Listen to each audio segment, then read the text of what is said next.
Om Swastiastu. Assalamualaikum warahmatullahi wabarakatuh. Salam sejahtera bagi kita semua. Shalom Namo Buddhaya dan Salam Harmoni. Pada hari ini kami berdua akan melakukan presentasi tentang materi basis data paralel dan terdistribusi untuk pertemuan 11 dan pertemuan ke-12. Sebelum itu izinkan saya memperkenalkan diri terlebih dahulu. Ada rekan saya. Saya Putugio Satria Adinata dengan NIM 211509101. Dan saya Ketodita Arsutresna dengan NIM 2115091060. Jadi langsung saja kita akan masuk ke pembahasan yang pertama, yang itu basis data paralel. Jadi sistem basis data paralel adalah sistem basis data yang dapat menggunakan lebih dari satu prosesor ataupun komputer untuk mengelola datanya. Hal ini memungkinkan sistem untuk meningkatkan kecepatan dan juga kinerja untuk mengakses dan mengelola data, terutama untuk data-data yang berjumlah besar dan juga kompleks. Jadi ada beberapa jenis ataupun bentuk struktur dari basis data paralel. Yang pertama yaitu ada shared memory, di mana memori-memori yang digunakan itu dibagi namun terpisah pada CPU-nya dan juga disk-nya. Lalu yang kedua ada shared disk, di mana memori serta CPU-nya dipisahkan ataupun terdiri dari beberapa node ataupun CPU, namun masih menggunakan disk yang sama ataupun penyimpanan disk yang sama. Dan yang ketiga yaitu struktur shared nothing, di mana pada struktur ini semuanya bersifat paralel atau berdiri sendiri, baik itu dari CPU atau prosesornya, memori dan juga disknya. Nah, pada sistem basis data paralel ini terdapat beberapa istilah-istilah yang bisa kita sering dengar, yaitu ada pertama ada node, yaitu setiap komputer yang terhubung dalam jaringan paralel ataupun jaringan yang terhubung satu sama lain. Lalu ada yang kedua yaitu cluster, yaitu sekumpulan node yang bekerja sama untuk menyimpan dan juga mengelola data. Jadi beberapa komputer atau node yang digabungkan itu disebut dengan cluster. Lalu yang ketiga ada yang namanya partisi. Jadi partisi ini adalah bagian dari data yang ditugaskan ke setiap node dan dalam cluster untuk diolah. Jadi data-data tersebut dipisahkan ke dalam beberapa bentuk untuk diolah dalam node dan juga cluster. Lalu yang selanjutnya ada distribute query process atau proses pendistribusian query, di mana proses ini adalah proses untuk mengambil data dari beberapa node di dalam cluster untuk diolah dan disajikan sebagai satu set ataupun sekumpulan data. Dan yang terakhir ada namanya replication, yaitu proses penyalinan data ke beberapa node dalam cluster untuk meningkatkan keandalan dan sistem kerja dari pengolahan data tersebut. Nah, tadi saya sudah menjelaskan yang namanya partisi. Jadi partisi ini terdapat dua jenis, yaitu yang pertama ada partisi vertikal dan juga partisi horizontal. Jadi partisi vertikal adalah cara mengklasifikasikan data menjadi beberapa bagian atau partisi berdasarkan kolom-kolom pada tabel. Jadi misalkan contohnya saja pada tabel mahasiswa itu terdapat ada kolom NIM, nama, dan juga alamat mahasiswa. Jadi partisi vertikal itu dibagi berdasarkan kolom-kolom tersebut. Sedangkan partisi horizontal yaitu kebalikan dari partisi vertikal, di mana data diklasifikasikan menjadi beberapa bagian atau partisi berdasarkan baris-baris pada tabel. Nah, setiap sistem basis data itu pasti memiliki yang namanya kelebihan dan juga kekurangan. Adapun kelebihan dari sistem basis data paralel ini yaitu yang pertama, dapat menangani jumlah data yang lebih besar dan memberikan kecepatan yang lebih tinggi dalam pengelolaan data. Nah, karena prosesor yang digunakan itu lebih dari satu, sehingga data yang dapat diolah pun tentu saja dapat lebih banyak. Nah, karena data yang diolah dapat lebih banyak, sehingga dapat meningkatkan efisiensi dalam pengolahan data tersebut. Dan yang ketiga yaitu dapat menangani permintaan yang banyak dan penggunaan secara bersamaan. Nah, karena menggunakan CPU ataupun prosesor yang banyak, sehingga apabila terdapat permintaan yang banyak pun bisa dilakukan dengan efektif. Namun kekurangan dari sistem basis data paralel ini tentu saja yaitu yang pertama lebih sulit dalam penanganan dan juga pemeliharaan sistem. Karena menggunakan prosesor yang lebih dari satu ataupun banyak, maka diperlukan pengembangan serta pemeliharaan sistem yang sangat baik untuk mencegah namanya kerusakan maupun terjadi error dalam pengolahan data. Lalu yang kedua, tentu saja karena menggunakan banyak prosesor dapat menyebabkan biaya yang lebih mahal dibandingkan sistem basis data yang bersifat sekuensial. Dan yang ketiga yaitu tentu membutuhkan hardware dan software yang lebih kompleks dan juga lebih canggih untuk bisa mengolah data yang sangat banyak tersebut. Selanjutnya kita akan masuk ke materi basis data terdistribusi yang akan dijelaskan oleh rekan saya. Baik, di sini saya akan menjelaskan basis data terdistribusi, di mana yang sebelumnya itu sudah dijelaskan bahwa terdapat arsitektur database paralel yang digunakan menggunakan banyak CPU dalam lingkungan tertutup atau di dalam ruangan. Nah, tentunya jika digunakan dalam di luar ruangan tersebut atau di luar gedung, bahkan di luar kota, itu akan saja dapat melakukan komunikasi secara lambat. Maka dari itu terbentuklah basis data secara terdistribusi. Langsung saja, basis data terdistribusi itu merupakan sebuah sistem basis data yang menyimpan dan mengelola data pada beberapa lokasi yang terpisah secara geografisnya, seperti kota A dengan kota B, di mana di sistem basis data ini itu dapat meningkatkan keandalan dan ketahanan karena data yang tersimpan itu dapat disimpan di beberapa lokasi sekaligus sehingga tetap tersedia meskipun salah satu lokasinya itu mengalami kegangguan atau sedang mengalami error. Dimana dengan kata lain itu basis data terdistribusi itu di setiap situsnya itu memiliki haknya sendiri dan memiliki pengguna lokalnya sendiri juga.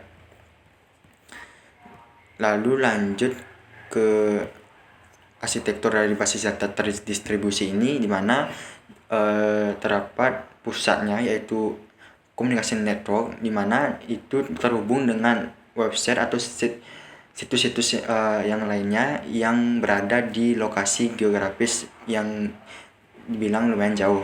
Itu terhubung dengan jaringan-jaringan yang terpusat dengan dimana di situsnya itu sudah terdapat database sendiri dan juga CPU-nya sendiri. Nah, itu merupakan struktur dari basis data terdistribusi. Lanjut, di mana di database terdistribusi ini terdapat beberapa jenis. Di antaranya itu ada database homogen dan juga database heterogen. Database homogen ini merupakan bentuk paling sederhana dari basis data terdistribusi ini karena di situs itu terdapat beberapa masing-masing itu menjalankan aplikasinya sendiri tanpa melakukan atau membutuhkan bantuan dari aplikasi lainnya, sehingga aplikasi yang digunakan pada database ini itu masih sama dengan aplikasi-aplikasi lainnya. Sedangkan di database heterogen itu situs yang berbeda itu akan berjalan di bawah kendali database terpusat itu, dimana pada dasarnya itu secara mandiri dan terhubung untuk memungkinkan keakses data dari ke beberapa situs. Di basis data terdistribusi ini memiliki beberapa kelebihan ataupun kekurangannya, dimana kelebihan yang pertama itu dinilai dari skabilitasnya, karena basis data terdistribusi ini dapat dengan mudah diperluas secara geografisnya karena sudah bisa mencapai beberapa jangkauan yang sangat luas. Yang kedua itu ada reliabilitas. Itu basis data ini memiliki tingkat reliabilitas yang tinggi dibandingkan dengan basis data paralel. Lalu yang terakhir itu dilihat dari performanya, di mana di basis data ini khususnya di terdistribusi ini itu performanya itu dapat ditingkatkan dengan menambahkan alat-alat yang bisa meningkatkan performa dari basis data terdistribusi ini. Lanjut ke kekurangannya, di mana ada 5, yaitu dilihat dari kompleksitasnya itu dari arsitektur yang sudah dijelaskan sebelumnya itu pasti itu akan kelihatan bahwa sistemnya itu lebih tinggi dibandingkan sistem yang digunakan pada lokal.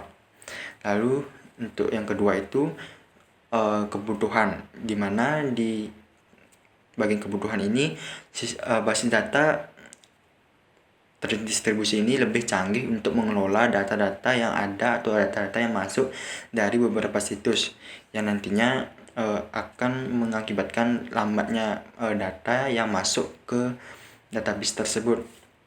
Lalu yang ketiga itu dilihat dari potensinya, dimana pada ketika data masuk itu akan saja terjadi konflik dari beberapa situs yang nantinya data itu dapat terjadi tabrakan atau gangguan yang ada pada situs tersebut.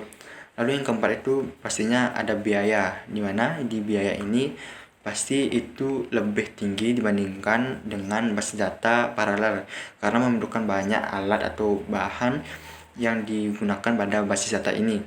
Lalu yang kelima itu dan yang terakhir itu ada latensi, dimana dapat menyebabkan kinerja sistem itu menurun ketika ini digunakan secara terus-menerus.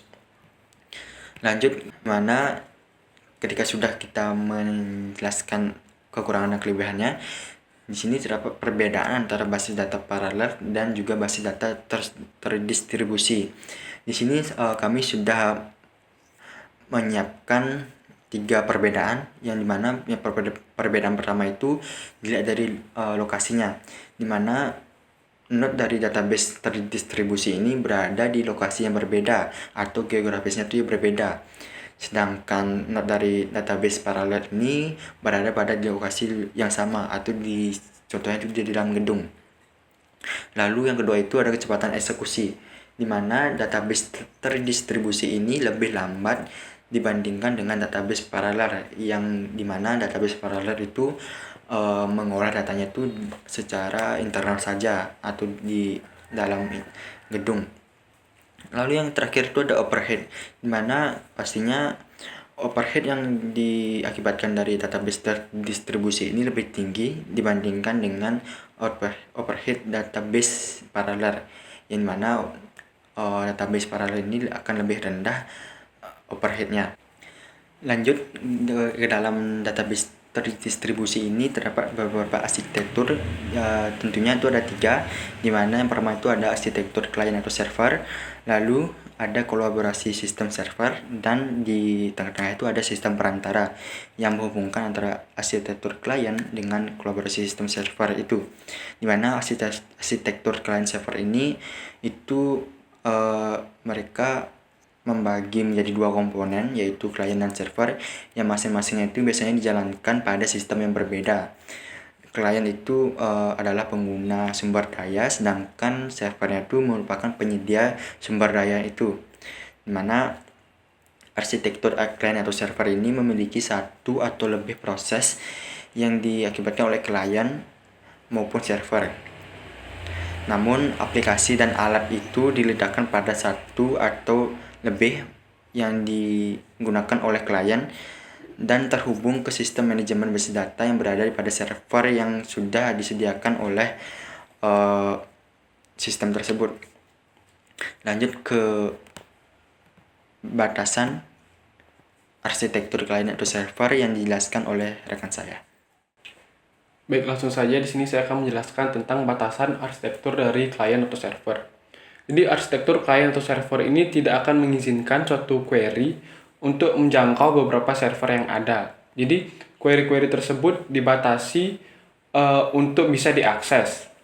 Lalu yang kedua yaitu proses klien cukup kompleks dan kemampuannya mulai tumpang tindih dengan server.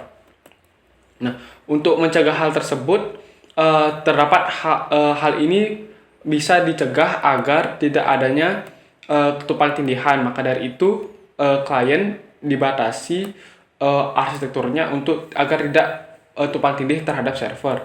Lalu yang selanjutnya yaitu peningkatan jumlah pengguna dan situs pemrosesan sering menimbulkan masalah keamanan. Nah, karena semakin banyaknya jumlah pengguna dan situs pemrosesan, sehingga hal tersebut dibatasi agar tidak mengganggu server yang dapat menimbulkan masalah-masalah keamanan, baik itu seperti pencurian data maupun jebolnya dari server tersebut.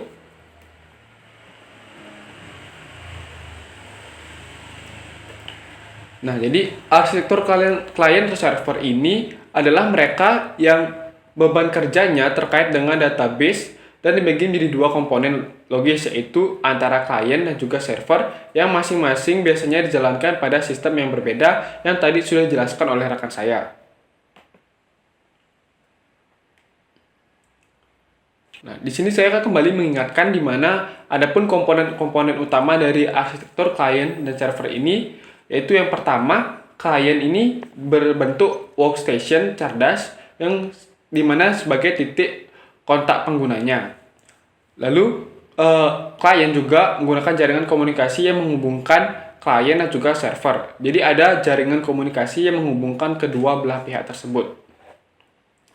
Lalu server database sebagai sumber daya umum untuk melakukan tugas-tugas khusus. Jadi server ini bertugas ataupun menyimpan sumber daya yang nantinya digunakan oleh klien untuk melakukan tugas-tugas tertentu.